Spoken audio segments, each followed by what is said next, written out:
Mr. Speaker, just to buttress on your ruling, Mr. Speaker.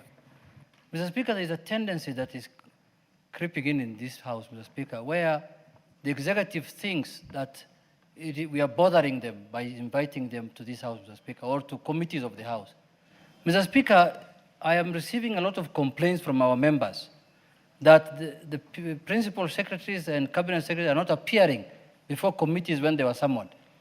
And when I called one of them the other day, one of the principal secretaries, Mr. Speaker, he had the audacity to tell me that now I have to open an office in Parliament then. If I'm supposed to appear in Parliament every now and then I should open an office in Parliament. Mr. Speaker, this House was created to hold the executive accountable. That is why we are here.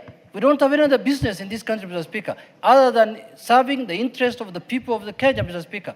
And the Constitution is very clear, Article 94, 95, and 96, that it is Parliament that takes care of the interest of the Kenyan people, Mr. Speaker. If you have no time to appear before Parliament, then you are in the wrong business. You are not supposed to be a cabinet secretary or a principal secretary. Mr. Speaker, when the new constitution came into place, and there was this proposal, or what happened was to remove the executive from the House, the executive now thinks that they're not answerable to the House because they don't come to the House as the old constitution used to be.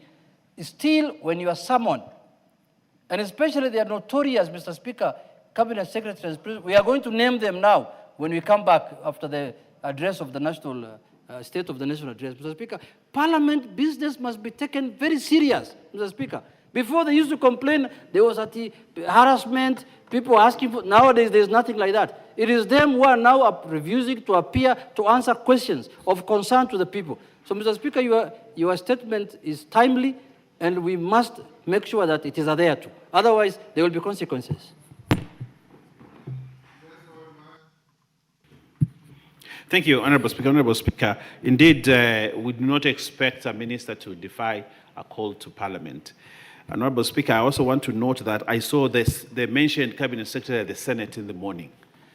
And him refusing to attend the National Assembly is slighting this Assembly, Honorable Speaker. And therefore, like you said, consequences will be there. We would like you to actually be very, very harsh on the same and very penal on the same, Honorable Speaker, so that ministers know that they have a duty to come to Parliament, constitutional duty, Honorable Speaker, to come and be oversighted, because this is the House. It is in fact not just a duty. The Constitution says they are responsible to Parliament. Yes, yes. So it's beyond a duty. Yes. So, Honorable Speaker, they must honor that responsibility, and therefore we invite you to make such a huge penalty on them so that they do not ever again defy this. And also I want to speak when the Prime Cabinet Secretary is here, that we expect Cabinet Secretaries to do better than what they do. And that many times when our committees invite them or they bring statements to the House through the committees, these statements do back and forth because they don't give satisfactory responses to those statements that are requested, Honorable Speaker.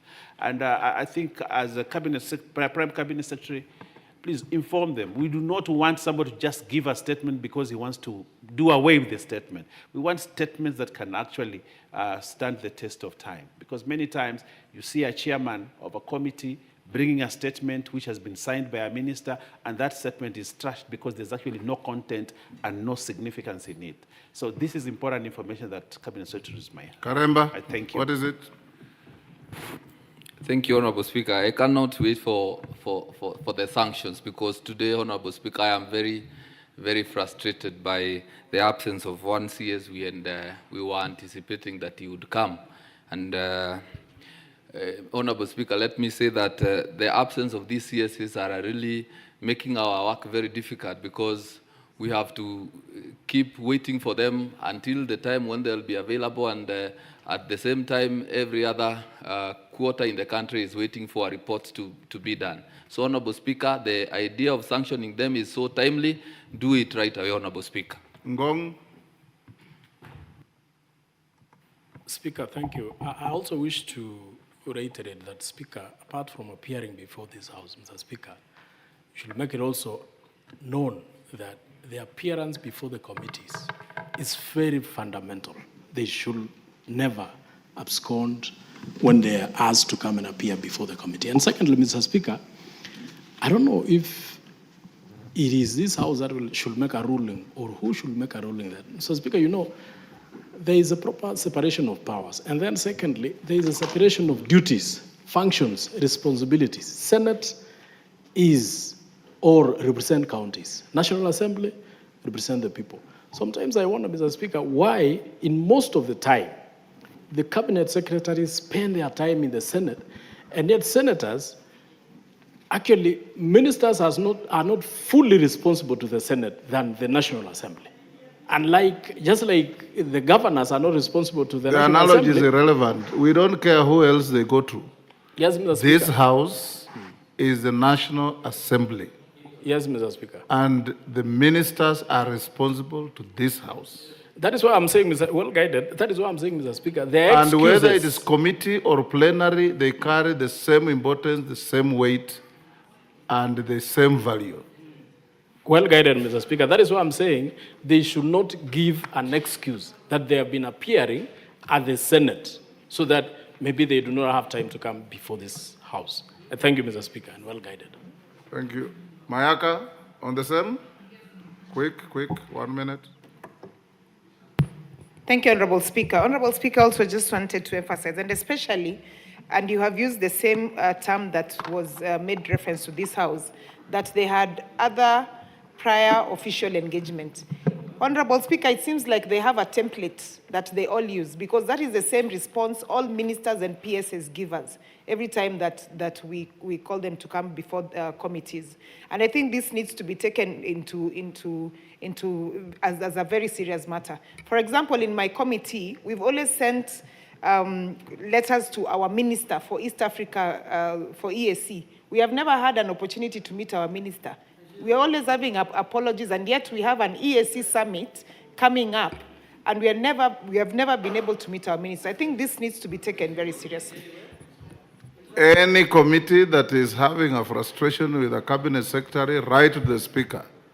This House has dismissed a deputy president. It can do us to a minister. Yes. Yes, Koyo?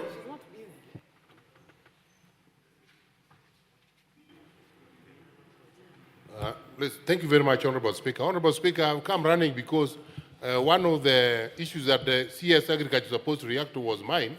And I saw he said the minister is engaged elsewhere. In Moroni, and he did not contact me. No, he's not in Moroni because I'm not aware. Otherwise, I would have known. The issue that I put to him, people are dying on the ground, and I wanted him to come with a solution. And we're not going to continue waiting in perpetuity. Point made. Prime Cabinet Secretary, you hear the frustration of my members, and you know that the Department of Parliamentary Liaison lies in your office, and we encourage you to whip these ministers to respond to invitations. Otherwise, we'll graduate invitations to summons, and summons will be followed by sanctions. And sanctions can be followed by something worse.